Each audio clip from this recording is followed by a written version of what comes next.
of trouble? What was working? What were you seeing out there kind of into the middle innings? Honestly, just playing with my stuff. I really felt like there was different stuff working every inning, which was a little annoying to work with, but was able to just attack with the stuff that I had working tonight. Curveball felt pretty good most of the night, so it helped me out a good bit. Other than that, it was just getting ahead with haters and just attacking the zone there. So. Ross, for you and Owen, tonight, significant amount of walks, but you're able to kind of make up for that with the abundance of the surplus, I should say, of strikeouts. How much does that sort of attest to just the collective stuff and potential that this pitching staff has? I mean, this pitching staff, and I mean, like you just said, us too, we both have a lot of swing and miss stuff. So at the end of the day, walks aren't what we want, but I know we both have enough swing and miss stuff to where if we walk ourselves into a sticky situation, we're able to get ourselves out of it pretty well too. So, and there's a lot of guys on the staff that can do that as well, so that's a huge testament to the team, and it just helps a lot, especially backing up the bats. So, yep. So that pretty much covers it. Isaiah last night almost had a pretty dramatic walk-off grand slam, but tonight you got one over the wall. Yeah. What was the difference between last night's event and tonight's event? I think last night I got the moment, get too big a little bit, got in a good situation where I knew he was going to challenge me because there's no way he wasn't going to get a ball in the zone. So got a little pull happy and just got it off the end a little bit, just missed it. But tonight I stick with my plan and just hitting the ball right over shortstop, and then I ended up getting that 2-0 count. Just got a good heater to hit and took it to center, so it felt good. Also, so I'm doing a little bit more curls before the game. Also, on top of that, some pretty quality at-bats, taking a hit by pitch and also forcing a walk tonight. Just seeing the ball better right now? Yeah, I just had an adjustment just from even earlier in a couple games ago. I was just talking with Goffey a little bit, and something he just noticed a lot was my head was moving a lot in my swing, which obviously cues to pitch recognition. So I was just cueing in and just staying in my legs the past couple games, and I've been seeing the ball a lot better and a lot more barrels on the ball. And you broke out a pretty cold 0 for 5 stretch there with the homer.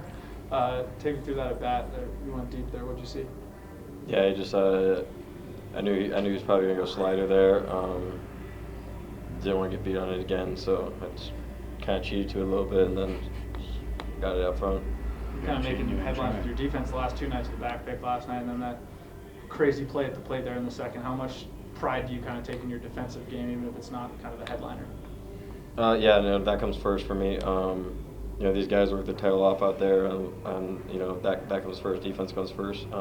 At the end of the day, defense is going to win a lot more games than offense. So, I take a lot more pride in that than my hitting. Can you take us through that play? It looked like a little scrambled and kind of just instinctually kept dove back to the plate? Yeah, I mean, I saw him running, so grabbed the ball and dove back. Yeah, pretty simple. Isaiah, you've probably been asked this before, but I mean, it's hard not to watch you and just watch your mannerisms and everything you do and not think of Ken Griffey Jr. I know that's your guy. Is it safe to say that everything you do is kind of modeled after a guy like that, and do you feel like with the talent that you have, that's always something you've kind of aspired to, is a level like that? I mean, growing up, even these guys, they make fun of me first. I had a post a couple months ago, but I mean, growing up, like, if you're a lefty hitter, you wanted to be like him, and you did everything, like hitting the cage, hitting wiffle balls, even in games sometimes, you're just trying to hit like him. So, I mean, it kind of got in my core of my baseball abilities when I was growing up, but now I'm just sticking to me and being Isaiah Jackson instead.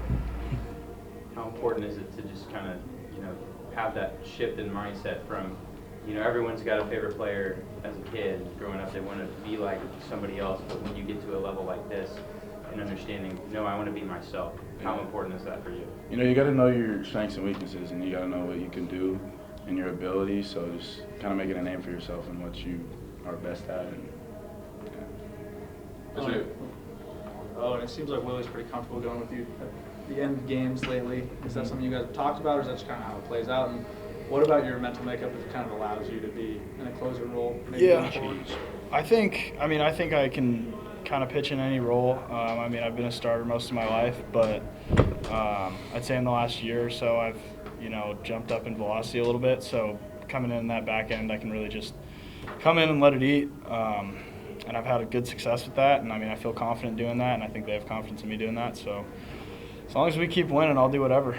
I also have confidence in him doing that. Throws up a lot of zeros. It's really nice. So. I like just looking at the radar gun after he pitches every single time. Me too. Yeah, Ain't gotta read much. especially that. Just gotta turn my head.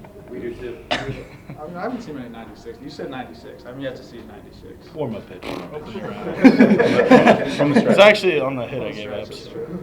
That too. Isaiah, you've been, kind of in a big spot starting as a freshman here at ASU. What has been kind of some of the biggest learning moments or, things that you've picked up over the course of the season so far?